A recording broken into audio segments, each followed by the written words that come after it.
dari kepolisian keberadaan situasi di Pengadilan Negeri setelah sidang kesaksian berakhir dari pasukan Brimob Polisian telah pulang.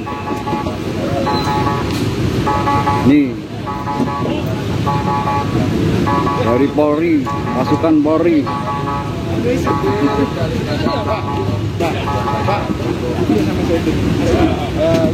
Langsung masuk.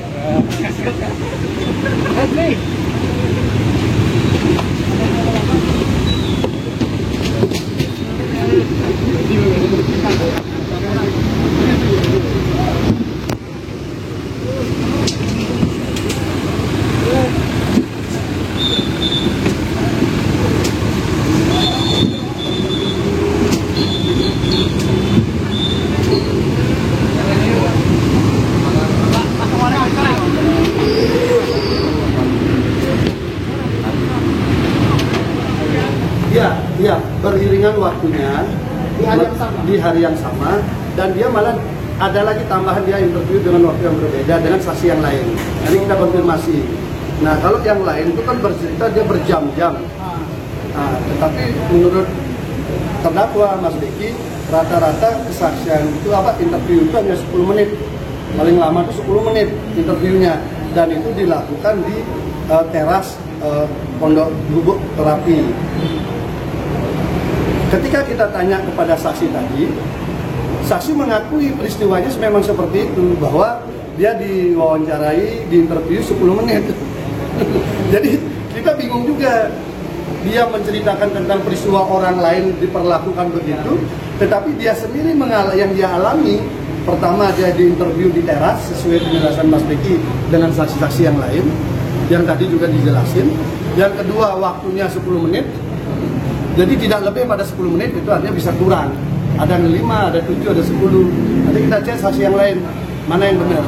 Nah, kemudian tidak ada sampai berjam-jam, 5 sampai 7 jam itu yang diceritakan, itu tidak ada. Apa yang dialami sama saksi tadi? Saksi ini tidak mengalami apa-apa, tidak disentuh dibuka baju, nggak ada.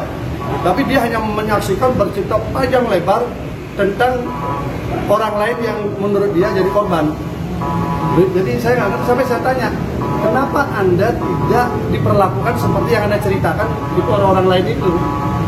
Bang, karena bingung juga kita kan. Saksi ini mendapat cerita korban atau bagaimana? Nah, dia mendapatkan cerita dari cerita yang lain. Nah, itu bukan dari korban? Bukan dari korban, dia tahunya tentang korban. Saksi yang korban ini apa? Satu grup dia sebenarnya, waktu interview kelompok, dia satu grup. Nah, tetapi apa yang dia ceritakan bahwa korbannya diperlakukan begini, saya tanya balik kepada dia, diperlakukan begitu nggak dia? Dia bilang nggak. Kan bingung kita kan. Harusnya kan dia juga begitu, kan wajahnya juga begitu. Ya, kalau dilihat kan masih punya inilah ya. Bang, sebelumnya Abang bercerita terkait masalah korban melakukan membuka bajunya sendiri. Ya. Membuka bajunya sendiri atas cerita beliaunya. Beliaunya itu siapa? Saksi. Oh, saksi. Beliaunya saksi. Ya, saksi itu kan bahasa ininya kan kita hormatilah. Dia membuka baju sendiri. Jadi cerita dari beliaunya itu saksi benar. Nah, iya. Jadi dia tuh membuka baju sendiri. Tetapi itu dia cerita atau dari BAP, Bang? Nah, di kesaksian.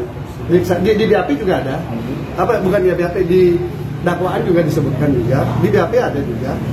Dan yang kedua itu lebih menarik lagi, tapi nggak bisa saya ceritakan.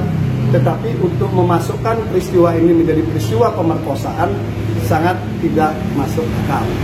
Dari 3 saksi ini tidak masuk akal bahwa kasus ini kasus pemerkosaan ya. Makanya tadi saya sampai tegaskan lagi, ini apa pemerkosaan, persetubuhan atau pencabulan? Kan selama ini teman-teman media nulisnya kan pencabulan begitu kan. Saya ingin katakan di dakwaan itu pasalnya 285 yang pertama itu adalah pemerkosaan.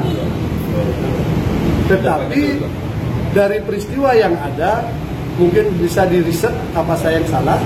Selama saya mempelajari hukum belum pernah ada korban pemerkosaan melakukan tindakan membuka baju sendiri. Walaupun peristiwa itu juga dibantah ya. Terdakwa mengatakan 2 peristiwa itu nggak pernah ada. 2 peristiwa itu tidak pernah ada.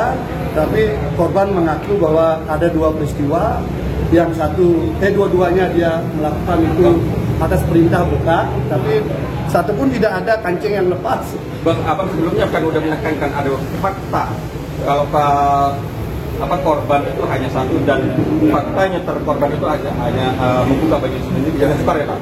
Dan Mas Tapi itu peristiwanya dibantah juga sama Mas Beki. Oh, artinya ini artinya sementara ini kalau kita kumpulkan yang cerita saya kemarin, ini novel fiksi yang masih agak kita bingung karena tumpukan peristiwa tempat itu masih saling tumpuk. Kalau zaman saya dulu, mungkin zaman kita sebaya ya, kita kalau baca novelnya Nick Carter atau Eni Ero masih bisa kita bayangin kan, itu sebuah fiksi yang seakan menjadi nyata.